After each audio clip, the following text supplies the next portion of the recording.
guys, just got out of the shower.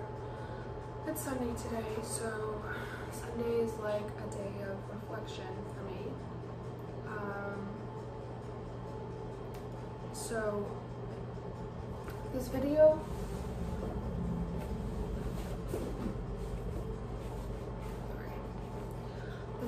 is going to be titled Why I Call Myself Mulan. So I was born with a condition. It's called Complete Androgen Insensitivity Syndrome. And basically what that means is my chromosomes are XY and I'm assigned female at birth. So it's definitely a really long thing to explain in one video, so I'm probably gonna make multiple ones, maybe a series, because I think that our voice needs to be heard too. So basically the syndrome is I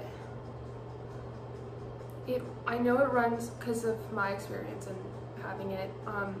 It runs on the mom side, and a lot of times the females that don't have it are carriers, so it gets passed on by generation. Some statistics on it is, well, I wouldn't even say this is a statistic, but some of the traits so the science behind it is we do not respond to androgens. So let's say if we want to get like into religion a little bit, I always questioned why I was created, because on an evolutionary perspective too, there's really no point, but I think that's why I've always felt alien, because I cannot reproduce. I don't have any eggs, I don't have a uterus, and I mean I don't have a you know, Jackson either.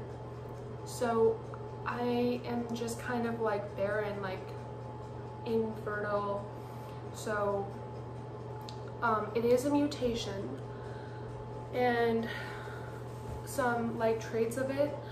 Well, first off, the statistics, we are just as common as redheads, so you think it's a rare condition, but it's actually not as rare as you think, which is why I kind of got the guts to make this video, because there's actually a lot of people with my condition, and there's also another where underneath an umbrella that's called Intersex. But within that umbrella, so I have complete androgen insensitivity syndrome, but there's also partial insensitivity syndrome, which I'm not really that familiar with, so I can't really speak for that.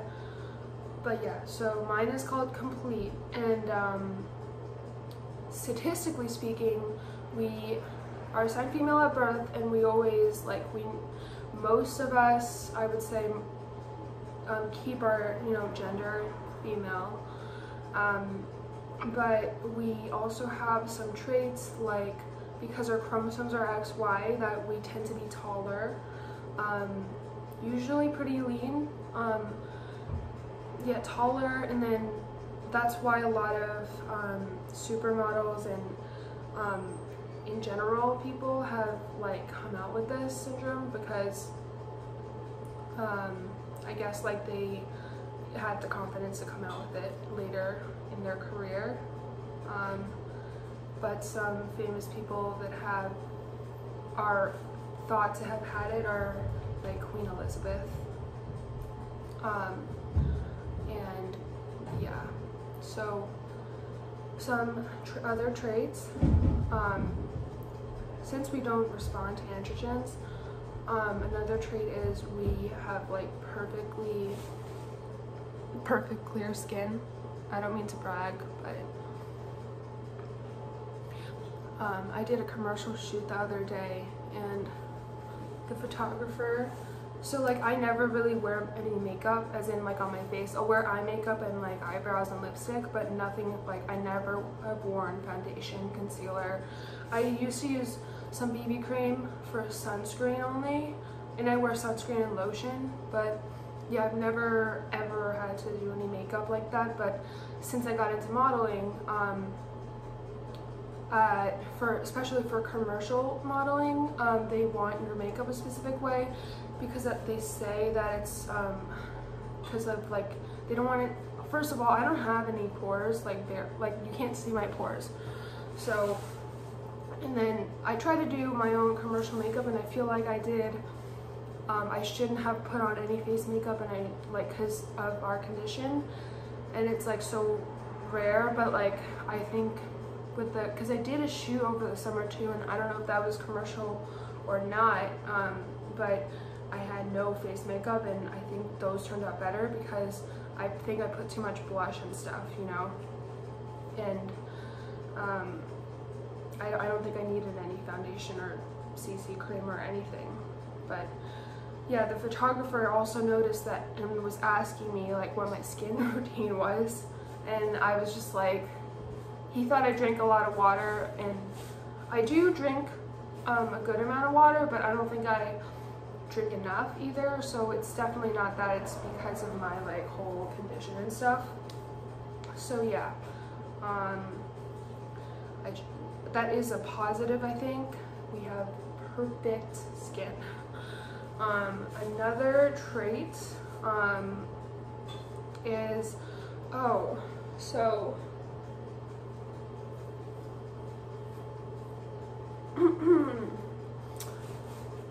we have like very thick hair and like a lot of hair. I'm not really sure the scientific reason why that happened, you know, because like a lot of other things like are explainable. I mean, if you think about like acne and skin, so hormones cause acne. So since my body doesn't respond to androgens, nothing can, like, so men and women have both estrogen and testosterone in their bodies, but it's just like women have more estrogen, men have more testosterone. So we have neither. So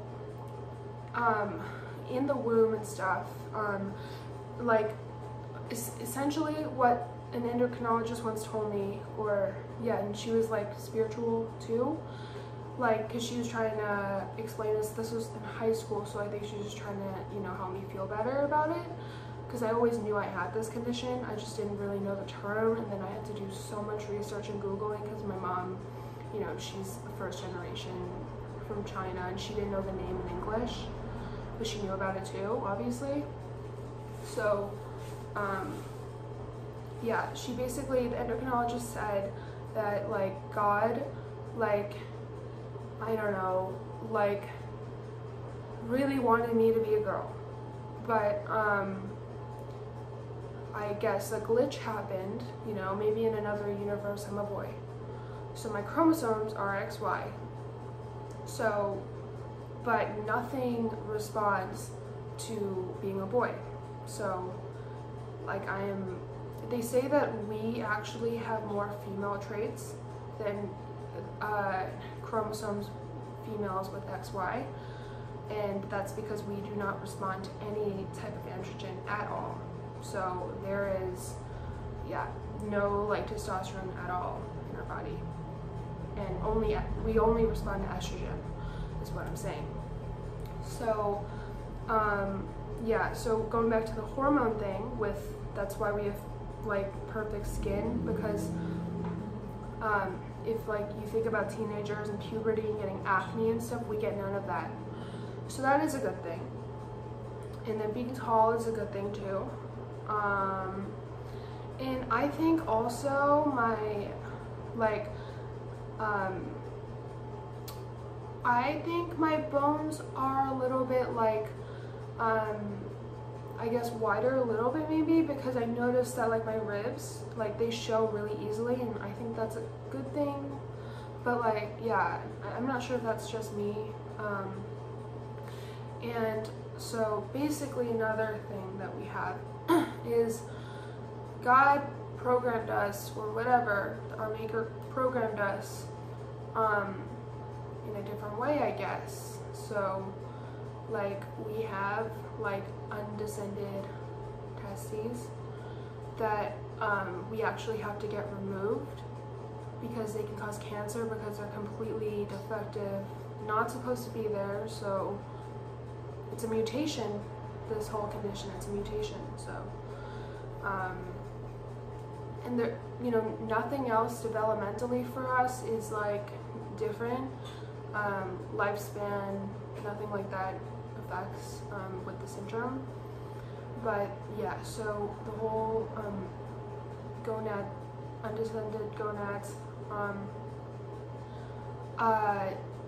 so yeah, usually they're not cancerous until after puberty. So that's why they actually help you with puberty, because since we don't respond to androgens, they would help us like get like you know, the boobs and yeah, like the more curviness and stuff like that as we develop. And actually, if you keep them after puberty, I mean until puberty, and then remove them, it helps with like people tend to have, like with our condition, tend to have bigger boobs and more curviness, and like, and that's why there's this really interesting article that I read about my condition. It's called "The Perfect Female is Genetically Male," and it was a WordPress article, and honestly it was very interesting, and I don't think I was offended by it, but basically this guy described this girl he dated who was like a model and had like extremely feminine traits, and then they were in a gender studies class and she came out with the syndrome and talked about how she had it, and then that's how, and then yeah, so I don't know, it could be a good and a bad thing. But so for me though, so I actually had it removed when I was 4 years old, because, so I don't know if this is what triggered it. So when I was like 3, I used to run. I am a runner, but I used to run like at an early age, like when I was 3 with my dad on the track field of like the high school. And I think I also like ran after I ate, so like that, I think that triggered me to get appendicitis. But the thing is, it wasn't just the appendicitis, and actually that happened when I was 4. It got infected and they thought I was gonna die. And then I don't even know, part of me feels like my mom didn't completely tell them the whole story when, you know, I had appendicitis and they're looking at symptoms and all that stuff.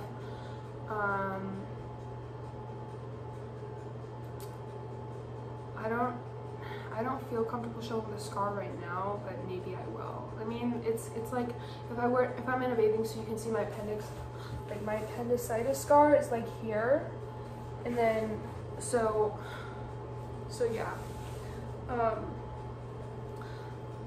So yeah, they found like did the appendicitis, but also it took longer because I think the gonads were also infected, so they had to remove that too, and which is fine, you want to remove that anyways, but preferably after puberty if you can. And maybe that like it was like too much, like I don't know, it probably got inflamed too, because it's like, so the gonads were on like this side on my left, and then appendix for everyone is on the right, so like I don't know if they touched or whatever, or infected each other, I don't know. So yeah, and then I remember my mom like giving me Palmer's cocoa butter formula. This is not a brand deal. The scar for using Palmer's cocoa butter formula, the scar for where they did a cut for appendix and a cut for the gonads. That scar, I don't even remember it almost. gross. Like, it's not even, she kept on telling me to put it, especially on this side. I remember that. And I think it was because she wanted me to, you know, hide it, that I got that surgery. But she didn't care about me hiding the appendix surgery, because that's like very standard. I know a lot of people who got appendicitis. So yeah, that always made me feel like I had to hide my condition. So, and I think maybe also in Asian culture, but in general, I don't think it's good to like tell us to hide it, because I think that led to a lot of issues for me growing up, and like not like feeling like myself or feeling insecure and stuff. And I think we shouldn't be insecure. We should just embrace who we are, especially now with the whole LGBTIQ movement. And we should just really hone into our femininity, and we're not less of a woman because of our condition. And we are literally physical proof, like scientific proof, that it's not just one gender, because we have an XY chromosome, but we are assigned female at birth because all of our exterior is all female, and we tend to look more feminine than most women. So that we are literally like a you know, like a caveat, like a special case, you know, like a unicorn.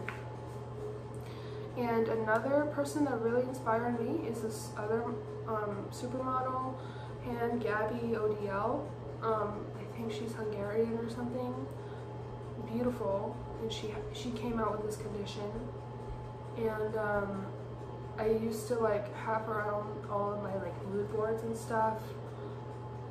And she talked about not having, like, apparently it's a big thing in Europe and other places to do some sort of other surgery on us that is not necessary, and maybe it's also for the partial insensitivity syndrome to do some sort of gender reassignment before we even have a choice. So I don't know why that happens. And yeah, so yeah, she was a huge inspiration. She always like had a unicorn carried in her bag, and you know, now you know why. So that's why I've always been big on unicorns.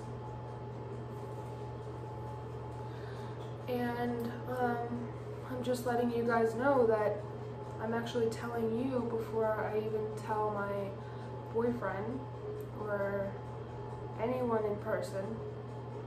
I actually told a couple people through message, and I talked to people that like also have this condition about it, and obviously told them. And I've also like talked about it a little bit in like applications and stuff, but now I'm fully talking about it. So, and I just want, and I think it kind of makes people like, so my current boyfriend, he actually accused me of being trans, and he's like very, you know, more conservative. So I was scared of coming out about anything about this, because all I've ever done is I said that, you know, I don't have any eggs, I'm barren, I do never get a period, obviously. Luckily don't have to experience the symptoms. You know, in high school, I told my girlfriends about this, and they were like, oh, that's so amazing, like that means you never get cramps and you don't have to worry about getting pregnant or wearing a condom. I mean, you still have to wear it, you know, but for STIs, but I mean, they're true about that. They're right about that. So, but he said that you know, he was like looking through my stuff and never saw any tampons or pads, and like asked me if I was on birth control or something, or had that. He even was looking at my arm and trying to see if I had that birth control thing. So yeah, he accused me of being trans, and that kind of scarred me. Not that there's anything wrong with being trans, And honestly, sometimes I wish I kind of said that anyway, just to mess with him. But there's nothing wrong with that either. But it just like wasn't true about me, and like that's not my identity, and so I felt, you know, scarred. But yeah, and then now I'm gonna tell him, and I don't really care anymore. So yeah, he's just gonna either have to live and accept it or not. But I just honestly felt like this was a huge, like, even talking to you guys right now, huge sigh of like relief of like finally opening up, and just I feel a lot more free. I don't feel completely free. I really want to go to some pride stuff and like fully come out, you know, on my other platforms and stuff. And I will make more videos going more in depth about other things about this condition, Q&A stuff, and honestly I have joined some groups, but there's more groups that I want to join, especially living in California and LA. There's so many like groups and outlets that I can reach out to that I haven't yet, that I'm trying to get into, like weekly meetings with Intersex and Complete Androgen Insensitivity people groups, and I'm kind of excited to do that and to be really open about that. There are some other things that, you know, kind of scare me. Like, I don't think that coming out will hurt my modeling and stuff, especially with how open the industry has become. But I have this like fear that it kind of takes away from my femininity and makes me less maybe desirable or something. I mean, already the fact that I can't have kids, you know, when it comes to dating and stuff, but also with, you know, I don't know if this is like makes me like a black box, Pandora's box kind of vibe. And that is something that I have to deal with, but it just feels so much better to like finally say this to you guys. But yeah, that's why I call myself Mulan. I mean, there's another reason why I call myself Mulan.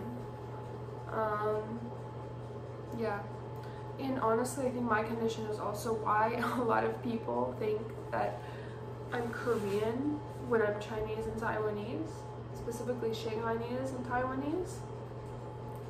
And I did 23andMe. Oh, and when I did 23andMe, they actually asked me, is this correct? Because like they wanted to make sure, because I'm a female, but like my chromosomes are XY, they wanted to make sure they didn't mess up or on something and had to get another DNA sample. So yeah, that was, I mean, that I already knew I had this condition, but that was just like really, you know, a hit with like my reality of who I am. But learning that, yeah, and I definitely just want to do this more often and talk more about my condition, and maybe in a more organized way, not, you know, just like going into more, maybe if people have questions, leave questions and I can answer them. I've joined a couple support groups, Facebook groups and stuff like that that have helped a lot. A lot in the UK, I feel like maybe the UK, like they just have, their groups are so much more organized than here in the US. But yeah, and I think that's it for today. A fun fact though about our condition that's kind of, you know, if someone with CAIS commits murder, they're gonna be looking for a nail.